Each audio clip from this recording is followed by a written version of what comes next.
In the headlines, MP for the Soufriere constituency, Denise Charles, issues a statement condemning violence in the country. Tighter security for UWP meetings after an incident in Soufriere leaves candidate Dr. Sam Christian injured. And the World Council of Credit Unions on its first visit to Dominica in 30 years. I am Andrea Lee with the Channel 5 News, back with the details after this.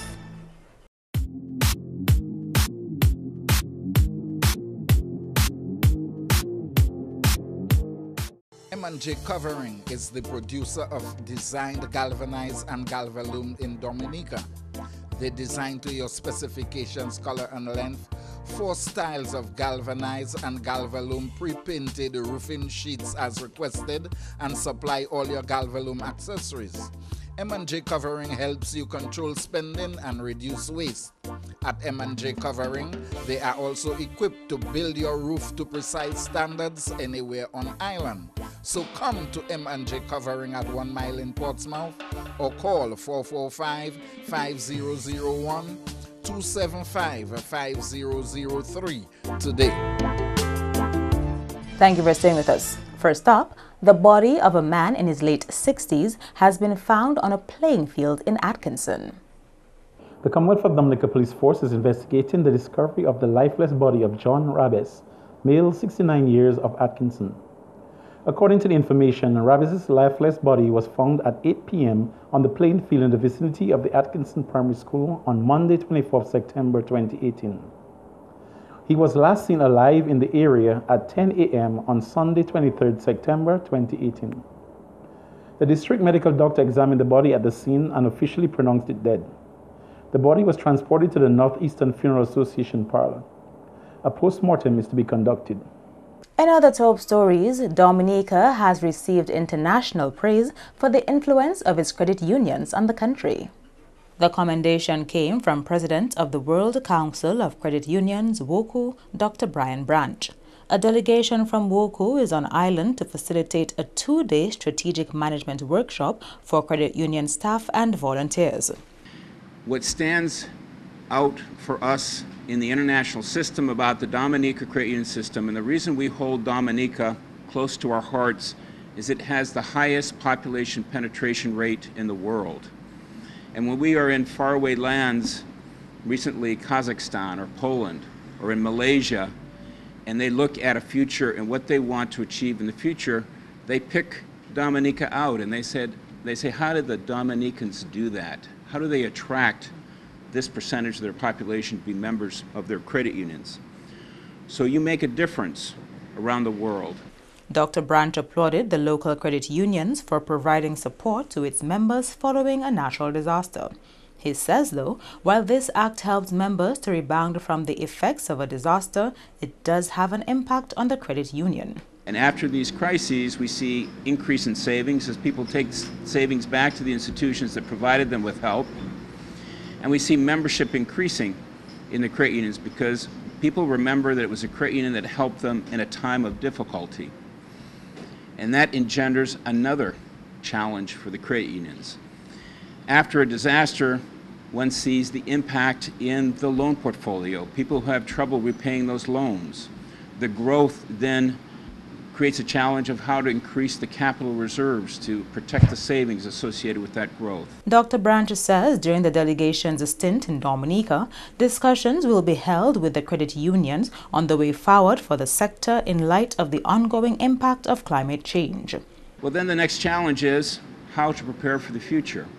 As members are affected, some may have lost their jobs, they may have lost their businesses, their farming production may have been affected. How do the credit unions support their members in dealing with that? And so the Indiana Credit Union League stepped forward and provided some guidance and a number of experts who are here with us this week that have experience in how does a credit union look at its balance sheet and its profit and loss statement and plan for the future. So it'll be strong in responding to the past crisis, but strong in preparing for the next challenges and the growth that it has ahead. This is the first time in 30 years that a delegation from the WOCU has visited Dominica. On the political scene, UWP candidate for the Soufriere constituency, Dr. Sam Christian, believes going forward the party needs to take steps to provide better security during its public meetings.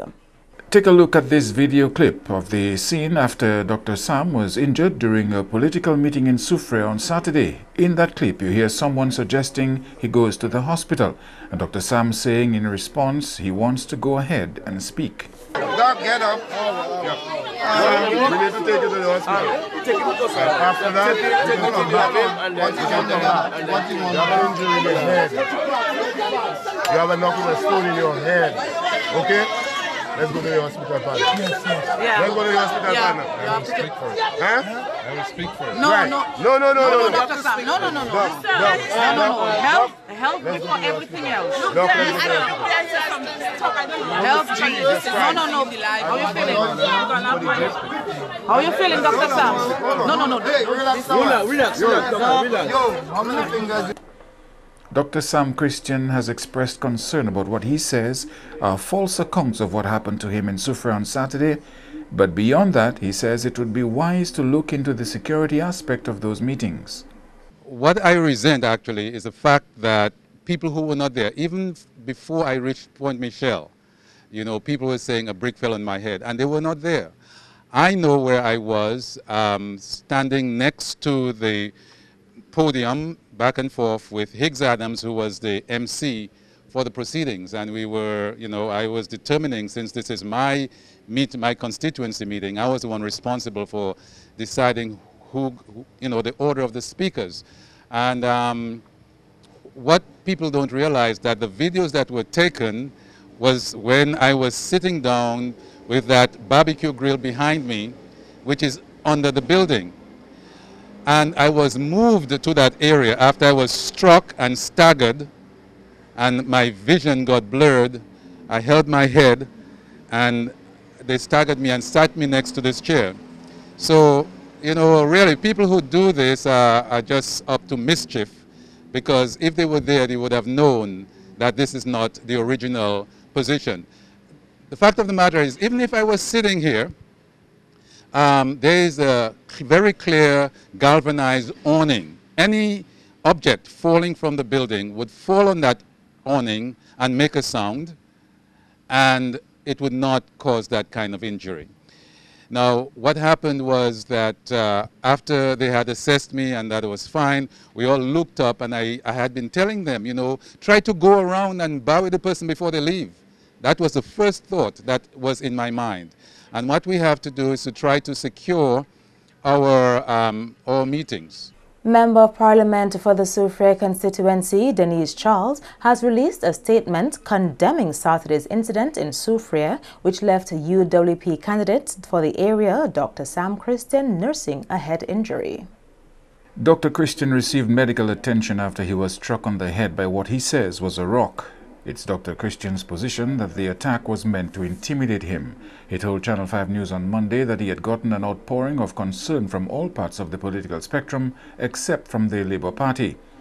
But Labour Party MP for Soufriere constituency Denise Charles, in a statement released on Tuesday, said over the weekend she received the very disturbing news of an incident in Soufriere involving Dr. Sam Christian, a new resident of the Soufriere constituency. The Facebook post goes on to say, as parliamentary representative for that constituency, I immediately inquired into the circumstances surrounding the incident, and as is customary when receiving any negative news involving constituents, I have received conflicting information. She said, and I quote, "Let me first be clear, I strongly condemn any form of violence against any person or interest group anywhere in Dominica." Ms. Charles goes on to say, the Honorable Roosevelt Skerrit-led Labour Party government and I have partnered with several developers and stakeholders to promote the warm and welcoming people that we are known to be in the constituency.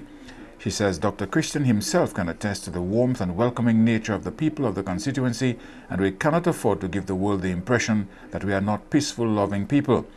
She goes on, it was therefore unimaginable that individuals who profess to be for the development of Dominica would try to portray constituents as violent or quickly declare war on our independence without first thoroughly investigating the incident. She said the disappointing reality is that some people who no longer live in Dominica, persist in inciting violence with their revolutionary rhetoric. She says this shameful, unpatriotic behavior needs to be strongly condemned by every Dominican. She says we have all worked too hard to have our reputation sullied by a few opportunists. And you can see the full text of her statement on her Facebook page. The government of Dominica is not bearing the burden of paying for the housing projects undertaken by the Montreal Management Consultancy Establishment upfront. Chief Executive Officer of MMCE, Anthony Hayden, told a contract signing ceremony on Monday the cost burden will be met over time. Hayden spoke to that issue as well as local employment on these housing projects on Monday. Taking into account the Bellevue-Chapin, as well as the new projects, namely the East Coast, Cotton Hill, and Georgetown. The budget is within the normal standards for Dominica.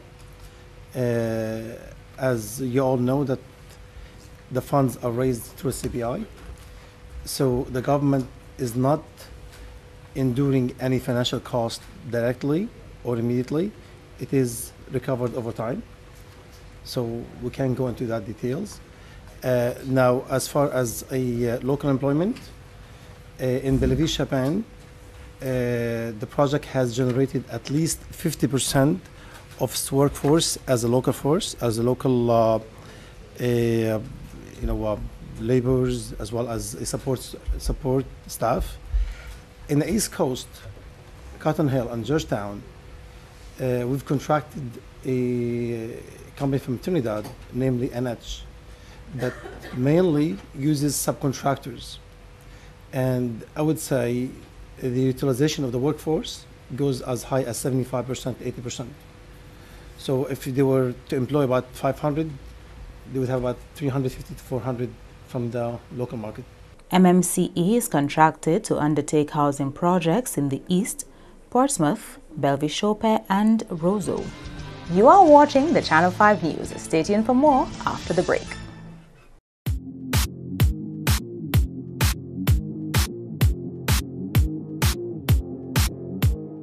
Rudolph Thomas Enterprise in Portsmouth, your suppliers of building materials and hardware products.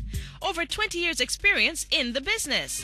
Rudolph Thomas has lumber and plywood, galvanized and fence pipe. Check out Rudolph Thomas for ceramic and vinyl floor and wall tiles, nails, nuts and bolts, paint and painting supplies. And check out their line of electrical and hand tools. Go now to Rudolph Thomas on 1240 Bay Street in Portsmouth. Welcome back. Renovation work on the majority of Seventh-day Adventist schools around the island have been completed for the new school year. That's according to local ADRA coordinator Priscilla Prevost. All except one of the primary schools were damaged after Hurricane Maria, and work started earlier this year to repair them. Ms. Prevost says the plan was to have the children back in the school buildings by September.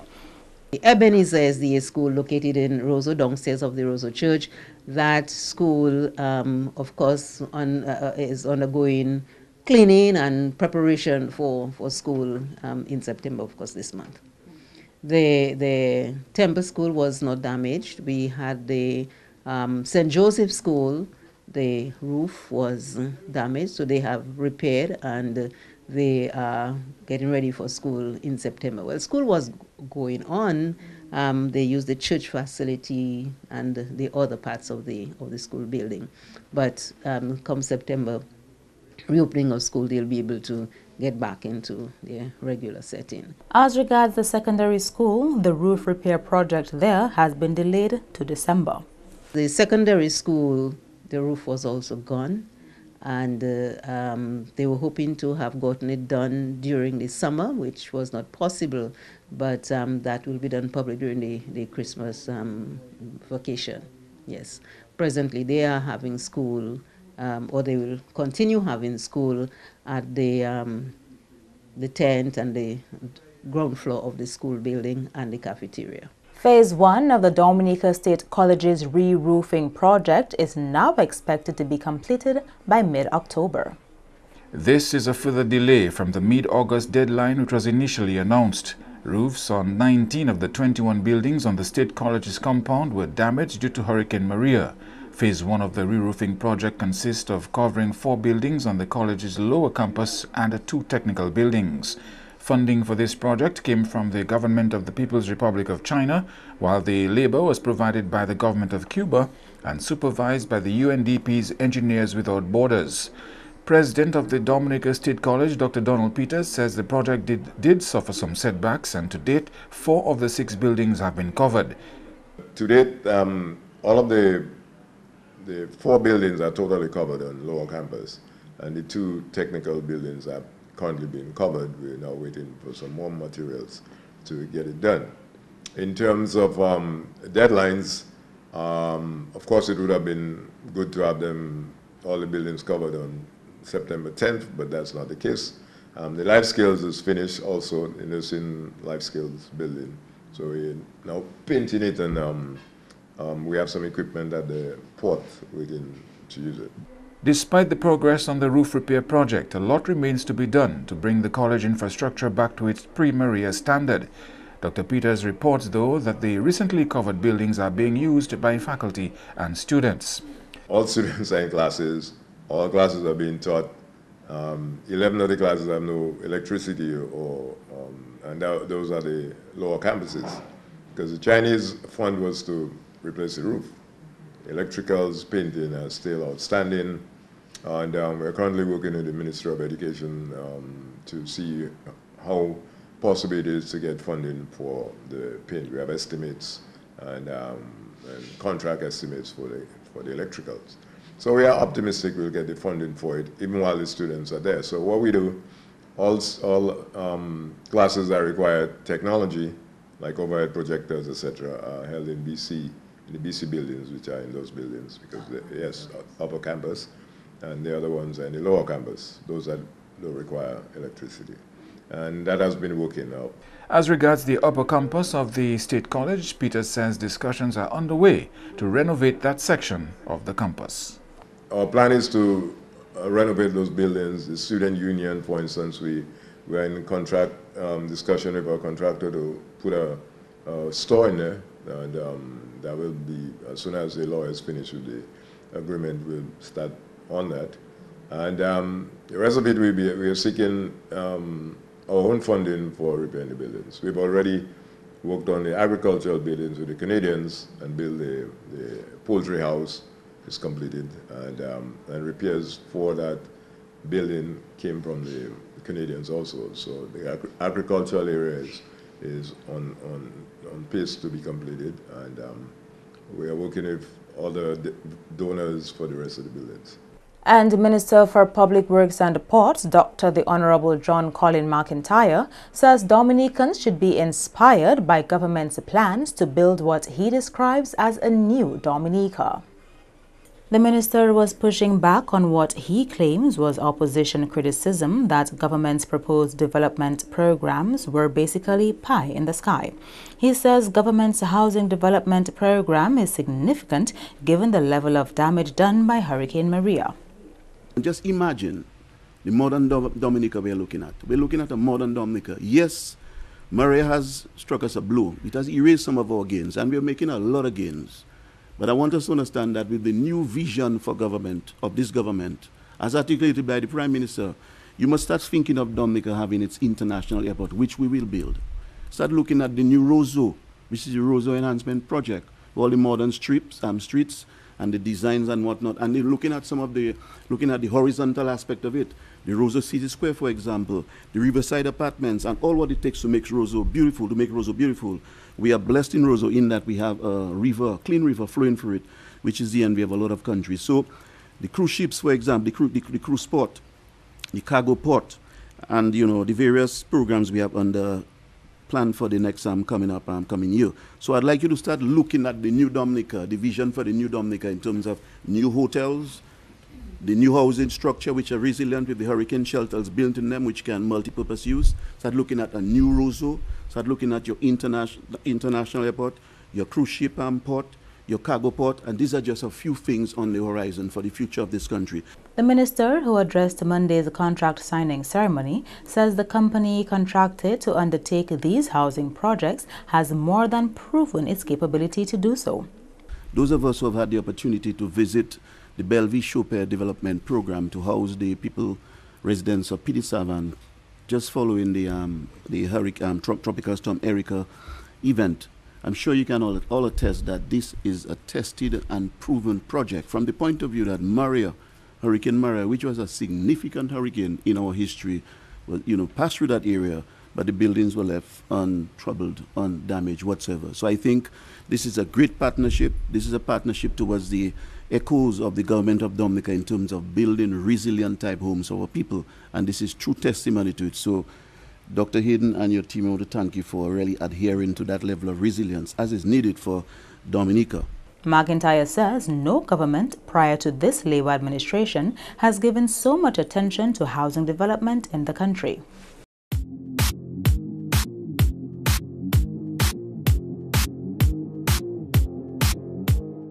To end the news, the headlines again.